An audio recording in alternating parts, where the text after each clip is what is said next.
Sir आपको एक call आपके कार्ड से संबंधित किया जा रहा है। 64 फेसबुक से हमारे फोटोज़ लेकर उसे व्हाट्सएप डीपी बनाकर हमारे जो रिलेटिव होते हैं, हमारे जो फ्रेंड्स होते हैं, उनको मैसेज किया जा रहा है कि इमरजेंसी है, हॉस्पिटल में हो, ऑपरेशन के लिए पैसे चाहिए है, हम तुम्हें ऑपरेशन के बाद पैसे लौटाएंगे बोल के ऐसे मैसेजेस आ रहे हैं। काफ़ी लोग पैसे डाल चुके हैं। कई सारे लोग ऐसे मैसेजेस को डाउनलोड स्क्रीनशॉट लेकर कंप्लेंट करने गए हैं, लेकिन पुलिस स्टेशन में पुलिस वालों ने कंप्लेंट ली है लेकिन एफआईआर नहीं की है।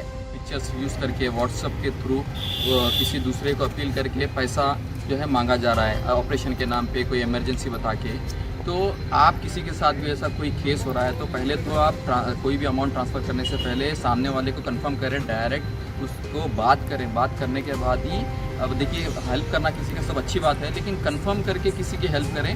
बिना जो फ़ोटोज़ या व्हाट्सएप के थ्रू या फेसबुक के थ्रू कोई रिक्वेस्ट कर रहा है या कोई भी सोशल मीडिया के थ्रू रिक्वेस्ट कर रहा है तो आप ट्रांसफ़र ना करें। और अगर किसी के साथ ऐसा होता है, कोई फ्रॉड होता है किसी की प्रोफाइल यूज़ करके, किसी भाई की या किसी फ्रेंड की, आप गलती से अगर कोई अमाउंट आप ट्रांसफ़र कर देते हैं तो ये क्रिमिनल ऑफेंस है। किसी के साथ भी अगर ऐसा होता है तो आप इमीडिएटली नियरेस्ट साइबर क्राइम या पुलिस स्टेशन को कंप्लेंट करें। ये जो भी फ्रॉड हो रहा है IT act section 66C 66D के तहत एक पनिशेबल ऑफेंस है, 3 साल की सज़ा हो सकती है। और साथ ही साथ IPC सेक्शन 415, 416, 419 के तहत भी इनके ऊपर केस रजिस्टर हो सकता है। तो आप कोई भी जिसके साथ होता है इमीडिएटली इस ऐसे फ्रॉड्स को और स्कैम्स को आप रिपोर्ट करें। बिना तहकीक करे या बिना इंक्वायरी करे किसी के अकाउंट में पैसा ना डालें। जो भी आपसे पैसा मांग रहे हैं आप उनके अकाउंट में पैसा ना डालें। तो उसी के चलते हम लोगों ने एक बात ये भी कही थी कि बरोज़ पीर मंडे 11 से 1 के दरमियान हम लोग साइबर क्राइम ऑफिस पहुंचेंगे, कमिश्नर ऑफिस पहुंचेंगे और वहां पर कंप्लेंट देंगे और FIR भी करेंगे। कर इंशाल्लाह इस प्रोसेस को आगे बढ़ाएंगे कि ताकि गुलबर्गा से जो है ये चीज़ उठेगी कि हिंदुस्तान भर में जो भी इस तरह के साइबर क्राइम हो रहे हैं, जिस तरह से सोशल मीडिया का इस्तेमाल करके, सोशल एक्टिविस्ट की आइडेंटिटी को इस्तेमाल करके लोगों को ठगने का काम जो हो रहा है, तो उसके लिए उसकी मुखालिफत में गुलबर्गा से आवाज़ उठेगी। और गुलबर्गा से अल्हम्दुलिल्लाह आवाज़ उठी है। तमाम सोशल वर्कर्स ने आवाज़ उठाई है। हमारे रियाज खतीब साहब जो कि गुलबर्गा के सोशल एक्टिविस्ट है, उनके ज़ेरे सरपरस्ती में यहाँ पे कंप्लेंट दी गई, जो कि अजीम शेख के नाम से यहाँ पे कंप्लेंट दर्ज कराई है और इंशाल्लाह FIR भी इसमें होगा। और इसी के साथ हम लोग आपसे भी अपील करना चाहते हैं कि आप तमाम भी ऐसे ठगों से, ऐसे ब्लफ करने वालों से, ऐसे धोखेबाजों से अलर्ट रहें, होशियार रहें। और किसी के भी नाम से अगर आपको आपके रिश्तेदारों से या फिर आपके मोहल्ले के एरिया के, आपके शहर के कोई सोशल वर्कर के ID से या फिर उसकी फ़ोटो लगाकर आपको कोई मैसेज आता है तो आप बगैर इंक्वायरी किए उनके अकाउंट में पैसा ना डालें। गुलबर्गा शहर में 15 से 20 लोगों के साथ ऐसा वाक़या हुआ है। उसमें एक बात नोटिस की गई कि एक सेम मोबाइल नंबर था और सबको एक ही बैंक अकाउंट नंबर दिया गया। तो ये जो मोदी सरकार डिजिटल इंडिया बनाने पे जो प्रेशर डाल रही थी, जो बड़े बड़े दावे कर रही थी, उसमें पूरी तरीके से फ्लॉप होती नज़र आ रही है। इसी का फ़ायदा एजुकेटेड बेरोज़गार उठा रहे हैं, जो इनोसेंट आवाम है उनको लूटा जा रहा है।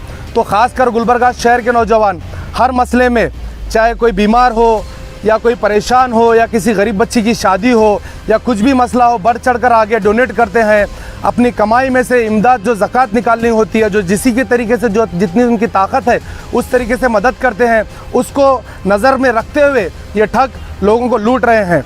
मैं तमाम गुलबर्गा शहर के लोगों से गुजारिश करता हूं कि आप ऐसे वीडियो को जितना हो सके उतना ज़्यादा शेयर करें। मेरे साथ भी यही हुआ है कि मेरे भाई को एक मैसेज आया था 2 दिन पहले कि अस्सलाम वालेकुम भाई, मुझे अमाउंट की ज़रूरत है, मैं यहाँ पे हॉस्पिटल में एक इमरजेंसी केस में आया हूँ, मेरा नंबर लग रहा नहीं है, क्या आप मुझे 45,000 रुपये डाल सकते हैं?